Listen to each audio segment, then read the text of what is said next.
So the other day I was watching Nico and watching a brand ranking video, and I thought it was interesting, but I wanted to give my take on it. I have a new idea that I think is pretty fun, and I want to give some of my hot takes out there. So with all that being said, let's get into this.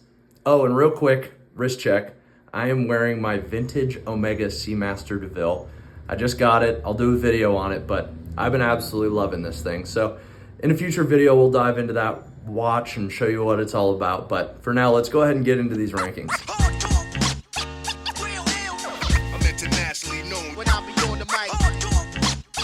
So this could be pretty off the cuff. This was an idea that I had. I'm just gonna give my first immediate thought to this, and I kind of gave 4 different areas of where a watch brand could live with the has too much money, fun to be around, or they're insufferable and broke. So let's go ahead and dive into this. I want to start with Timex. So Timex is a fun brand. I think they're really interesting. They don't cost a lot. And the people that usually buy Timexes either genuinely don't care about watches and they need something to put on their wrist, or they love watches. And Timex has been putting out some interesting stuff with the Deepwater line, the Waterbury time. So I think they're fun. Every person I've met that wears a Timex is super interesting and they're fun to be around. So they're either an old man or they're kind of a hipster. And I kind of love that about Timex. The rebrand has been great. They're pretty inexpensive watches. So I'm living down here, and everyone that I've talked to that owns a Timex is a good time. So I think right here is a good zone for them. Tissot. So people that wear Tissot's generally that I've met are kind of hardos. They take themselves way too seriously. But I think Tissot is a cool brand. I like the PRX. I like some of their other dive watches that they have out there. The PRX chronograph is cool. They're not very expensive watches, but I think they're interesting. The Gentleman is a nice watch. But again, the people who buy Tissot are really trying to, in my opinion, step up into the Swiss watch game. This is generally their first Swiss watch, and I don't know. I think they're a fun brand. The people I've met aren't super fun to be around, but they're also not totally insufferable. They're just kind of looking for the next best thing. I'm going to put it, they're not broke, but they don't have a ton of money. We're going to live right here for now. I reserve the right to change this around. All right, the king, Rolex. Rolex is an interesting brand because while the people that buy Rolexes generally have money, a lot of the people that have Rolexes didn't buy them themselves, and if they probably could buy them. But I really do enjoy Rolex. I think they're a cool brand. I love their watches. They're timeless. And the way they've moved their brand strategy kind of going up market has been an interesting strategy, and the way they kind of juxtapose themselves with Tudor and the way they're using Tudor, it's interesting. And I'll get more into that with Tudor. They have a good amount of money, but they're neither insufferable nor fun to be around. I've been around people who have Rolexes and they're a great time, and then I've also been around people who have been insufferable. I feel like Rolex generally is just kind of a middle of the road brand. Everybody has an opinion on it because it's so big, but it's not something that I think is necessarily, I just don't think they're insufferable. I don't think they're super fun. I'm going to live right around here. So they have money. They can be fun to be around, but they're kind of boring. I'm just going to leave it right there. Cartier. So Cartier people are a little insufferable. Their brand is great. It's definitely more on the luxury side, especially when you're looking back at vintage pieces like the London Crash, stuff like that. It's a cool brand. The Santos is a great watch. The Tank is a great watch. They're not totally insufferable people. A lot of people that have Cartiers know what they're talking about when they're getting into watches that I've noticed. I just don't have a great time around people who have Cartiers. I think the brand itself is interesting. It's on a similar tier, I would say, as Rolex, but it's just not the most fun brand in the world. So I'm going to throw them there. Omega. So Omega and Tudor are very similar to me. Omega's trying to go a little more up market like Rolex, but they're a luxury, kind of more premium brand. Maybe not luxury, definitely premium. And the people that have Omegas generally, I have noticed, tend to be a little bit more adventurous than Rolex. They're not much. And the brand itself is a little less premium than Rolex. I think the people are fun to be around, though. Everyone that I've met that has an Omega isn't super uppity, which is great. I love the Seamaster Professional 300. I love their vintage pieces. I love so much about the brand, but uh, I think that's a good spot for it to live. AP. So AP people are insufferable. They're douches. The watches are really cool. Sorry, Nico, but I mean, kind of a douche too. I just, the brand kind of gives an aura of uppityness, of snootiness that I don't generally resonate with. I'm more of a tool watch guy. And as much as I love the Royal Oak, that's kind of all I can really think about with AP. And everyone that I've met that has a Royal Oak acts like they're better than everybody else. I get it. It's a cool watch. They're hard to get. They're expensive, but I just kind of think they're insufferable. It's a hot take, but it is what it is. Patek Philippe. This is an interesting brand because I think people that have Patek Philippe's also take themselves seriously, but they're a little more fun with the way they are generally. I think vintage Patek Philippe's are beautiful. Anything with the Calatrava or the Breguet hands, they're awesome pieces, and it's a really fun hobby to get into, especially with vintage Patek. Some of the complications they have are really interesting. It's a cool brand. These people obviously have a lot of money, just like AP. I'll move that up a little bit, but I think they're a little less insufferable than AP. Now, I might get a little bit of blowback on it, but that's my general take. I don't think they're completely insufferable. I don't think that they're also really fun to be around, though. So I'm going to kind of leave them around that middle line.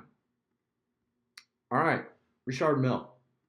Let's just move you straight over here. This is the epitome of insufferable person who has too much money and they don't know anything about watches. Some of their designs are cool.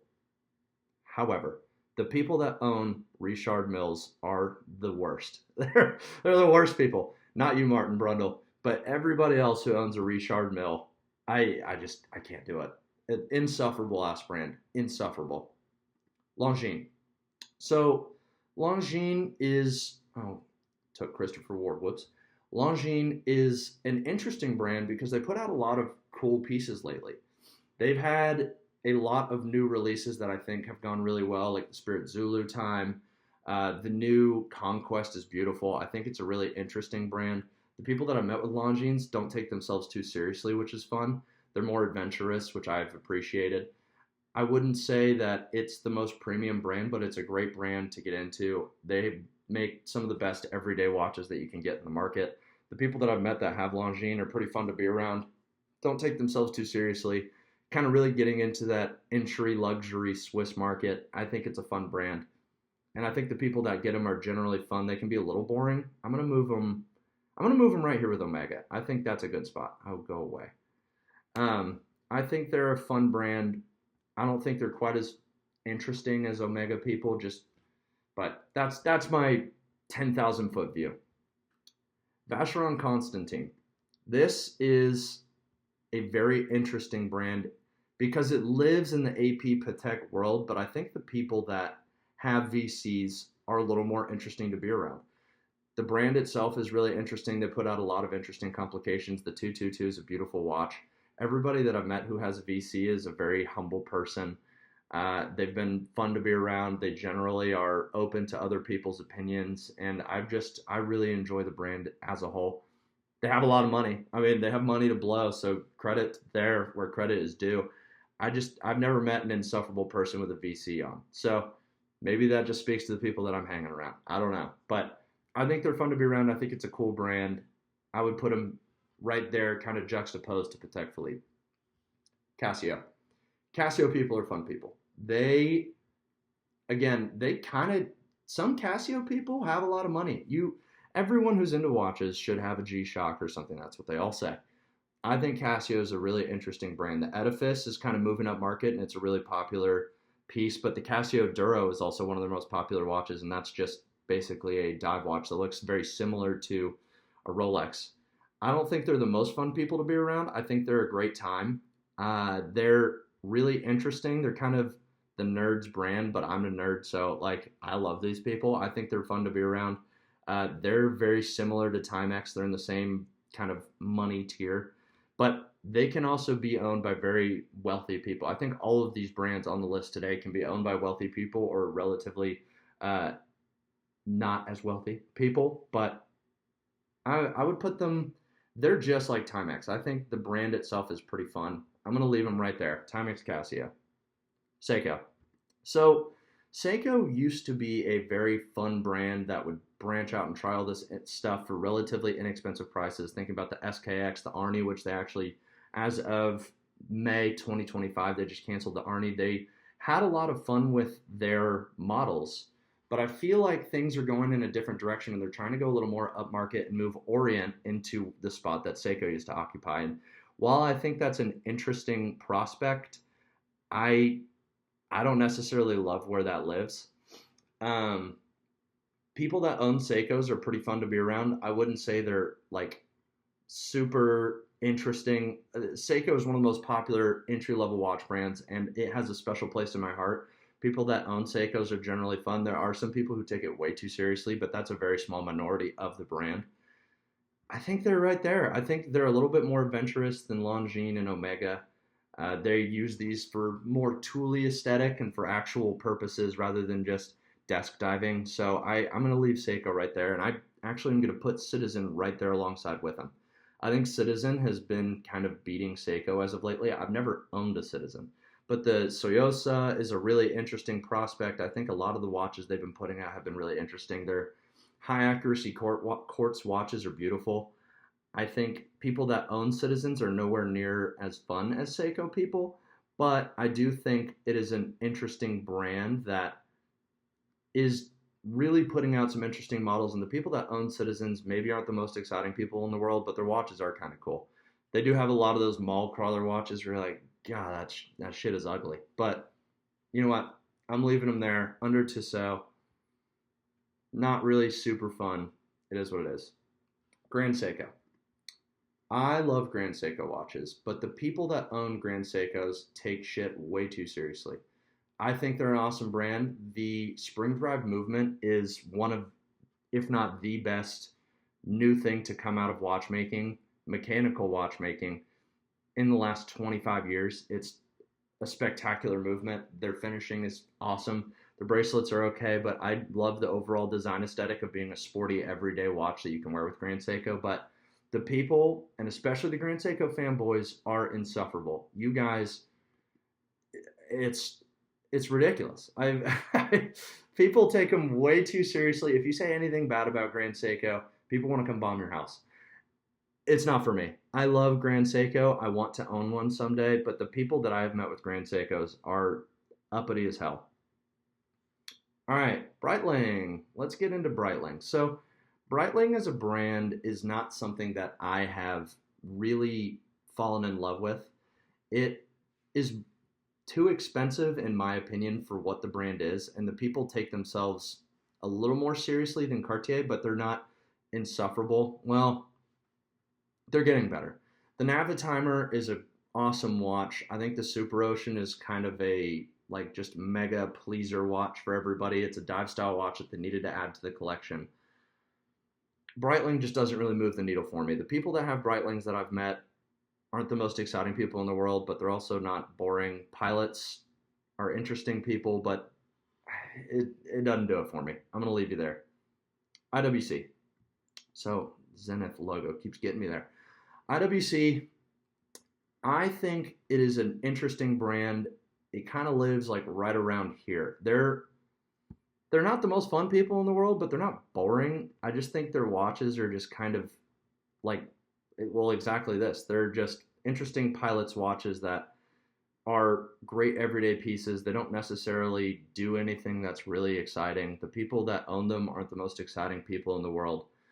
I think they're beautiful watches. Don't get me wrong. I would love to own an IWC one day, but like a Mark 18 is really one of my watches that I would love to own. But I just don't think the people that I've met and the brand itself as a whole is that fun to be around. I also don't think they're insufferable. I have them living right around the middle. Swatch. So Swatch is a really fun brand. The people that own Swatches are a great time. It is an inexpensive brand. Swatch itself is fun to be around. I actually think Casio should move closer to Swatch here. I think Swatch with the Omega Moon Swatch. It was a genius marketing move. A lot of what Swatch does is just fun pieces that you're able to get in and have a great time. They're inexpensive pieces that you can go bang around and beat up. The movements are really fun. I think it's a cool brand, and Swatch's kind of chokehold on the watch industry as a whole being such a mega conglomerate is interesting, but I think Swatch people and Swatches themselves are a fun time. I think this trio is usually the most fun that I have with people. They don't take life too seriously, and I really respect that. Hublot. Hublot. Let's put you right here. I mean, I'd put you right in the. I'm kidding. No, I do think Hublot is pretty insufferable. I met this dude actually Christmas of last year. It's May of 2025. In 2024, I was at this dive bar in my home city.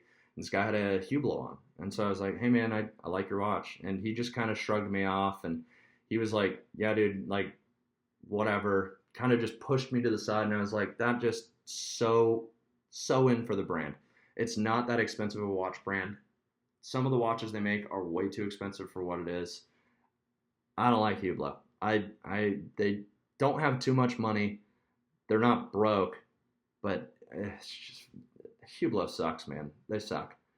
Christopher Ward. This is a really fun brand. I love everything they've been doing. The Bel Canto is an awesome watch. Their new release is so interesting. I can't remember the name of it off the top of my head, but it is such a cool watch with the 5-day power reserve. The stuff they're doing is awesome. The 12 is a beautiful watch. I love the C63. I think Christopher Ward is doing really awesome stuff. And the way they have moved the brand around has been awesome. The people that are involved with Christopher Ward are doing a great job with their marketing. The people that own Christopher Wards are a great time. They're never too uppity. They usually have a relatively decent sized collection, and they're very open to talking with you about what you own, what they own. And they're pretty open-minded. I think Christopher Ward is really on the up and up, and they're a fun brand to be around. JLC. So JLC, the watchmaker's watch. I think it is a awesome brand. It's kind of like IWC, where they're not insufferable, but they're also not like the most interesting thing in the world. I would put them right in the middle, where the people that wear JLCs are cool people. They're nice, but there's not a whole lot to them. The watches are a lot more interesting than the people that own them. Let me put it that way. I like the brand. I like their watches. I think they're beautiful. I love the engineering. The Reverso is amazing. Some of their perpetual calendars are beautiful. But the people that own them really are kind of ho-hum. They're a little bit more nothing burger. Tudor. Let's get into Tudor and talk about why I think Tudor people are very similar to Omega people, but I would put them like right around here. They're not as much money as Omega people. I own a Tudor. I'm going to shrink this down a little bit so we can squeeze it in here.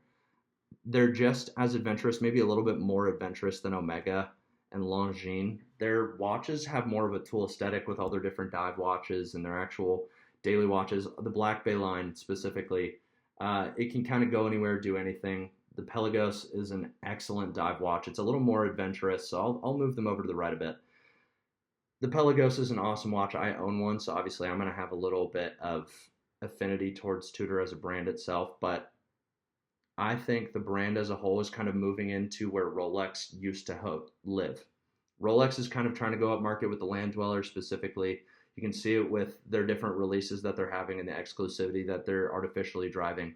Tudor is kind of moving into where Rolex used to be. They have ready-made, high-quality watches that are at a relatively fair price for what they're offering.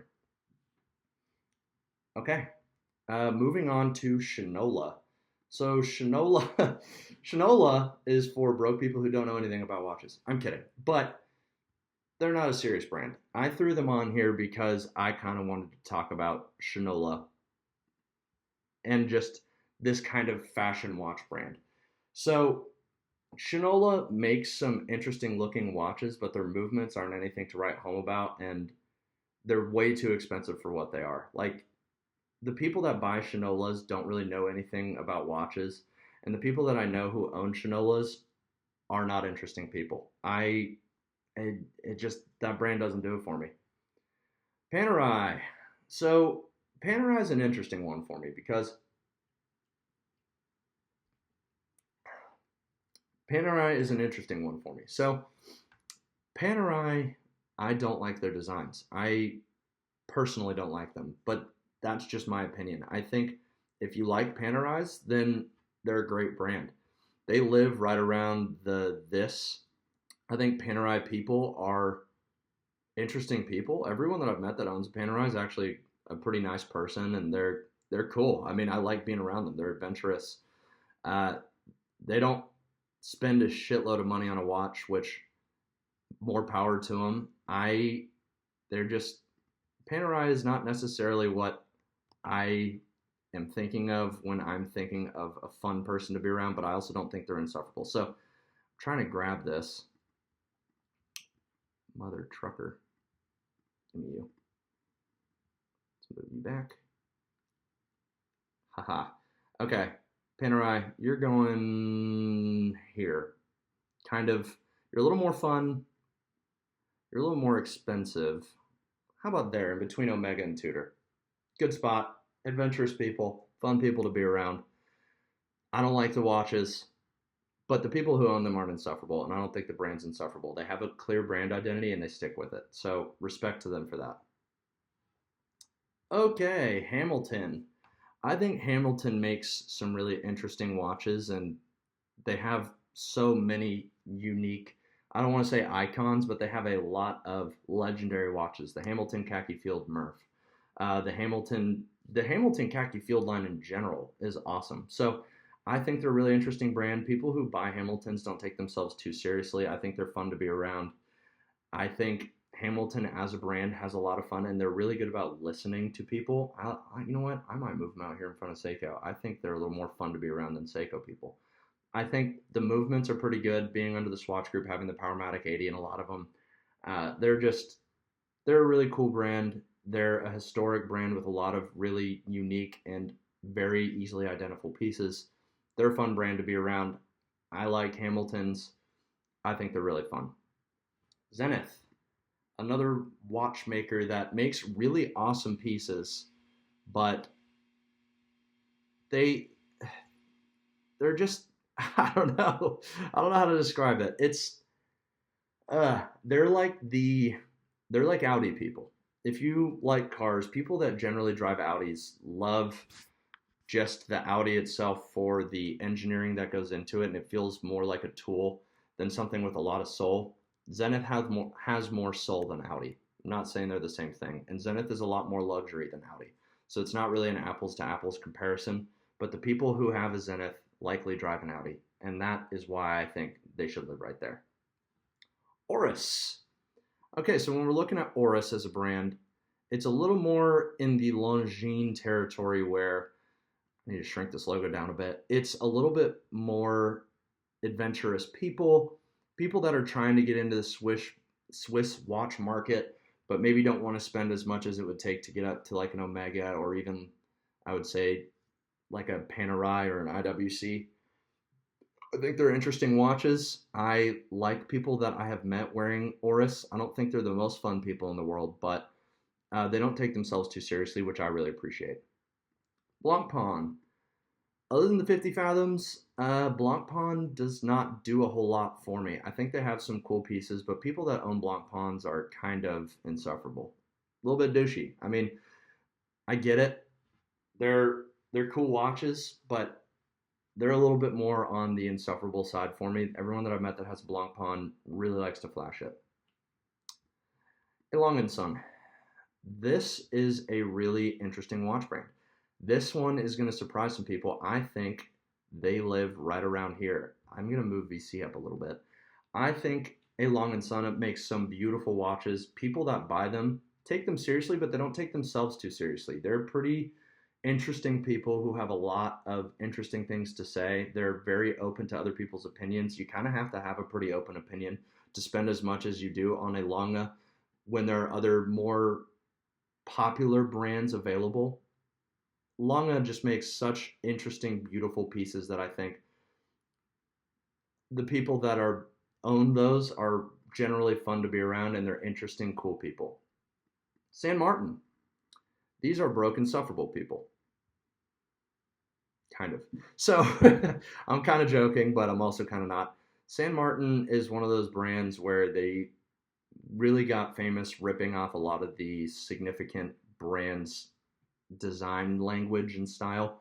So think about they made a Tudor Black Bay Pro lookalike. They made a lot of Rolex Submariner lookalikes, and now they're starting to come out with their own designs. And the people that are buying them are a little more interesting, but the people that own San Martins are really hardos about specs, and they're like, "This is way better because it's way cheaper, it's better specs, blah blah blah." It's not that serious, bro. Like, San Martin is the nicest AliExpress brand, but it's just for people who are kind of uppity about specs and trying to get the best bang for the buck with being cheap. It's not a brand for me.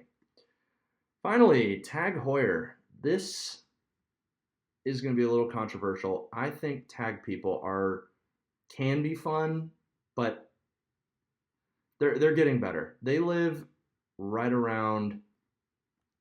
I'll put them up here with Longines, right around here.